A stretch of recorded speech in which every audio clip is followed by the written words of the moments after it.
नमस्कार, मैं हूं प्रियंका और आप देख रहे हैं राष्ट्रीय जगत विजन न्यूज।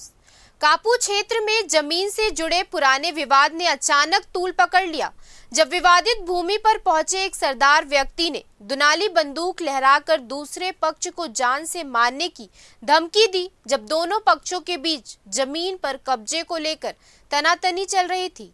बता दें कि विवादित जमीन पर बुआई की तैयारी चल रही थी। सूत्रों के अनुसार विवादित भूमि पर एक पक्ष की ओर से बुआई की तैयारी चल रही थी। इसी दौरान दूसरे पक्ष से जुड़े एक सरदार व्यक्ति वहां पहुंचा और तेज आवाज में विरोध करते हुए अचानक अपनी डबल बैरल बंदूक निकाल ली। प्रत्यक्षदर्शियों ने बताया कि उसने कुछ लोगों को लक्ष्य कर धमकी भी दी। इस पूरी घटना का वीडियो अब सोशल मीडिया पर तेजी से वायरल हो रहा है। घटना की सूचना मिलते ही कापू पुलिस मौके पर पहुंची और स्थिति को नियंत्रण में लिया।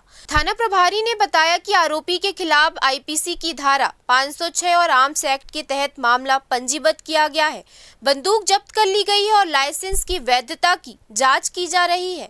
अगर लाइसेंस अवैध या समाप्त पाया गया तो आरोपी पर और भी गंभीर धाराएं लग सकती है। मिली जानकारी के अनुसार आरोपी सरदार व्यक्ति पूर्व में एक क्षेत्रीय राजनीतिक दल से जुड़ा रहा है और जिला स्तर पर सक्रिय भूमिका निभा चुका है।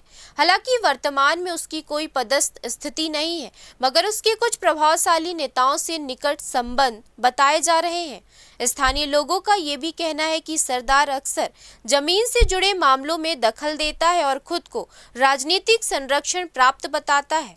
पुलिस इस पूरे मामले में राजनीतिक एंगल की भी जांच कर रही है। फिलहाल इस खबर में इतना ही। देश प्रदेश के खबरों से अपडेटेड रहने के लिए हमारे चैनल को सब्सक्राइब करें और नए खबरों के नोटिफिकेशन के लिए बेल आइकॉन जरूर दबाएं। नमस्कार।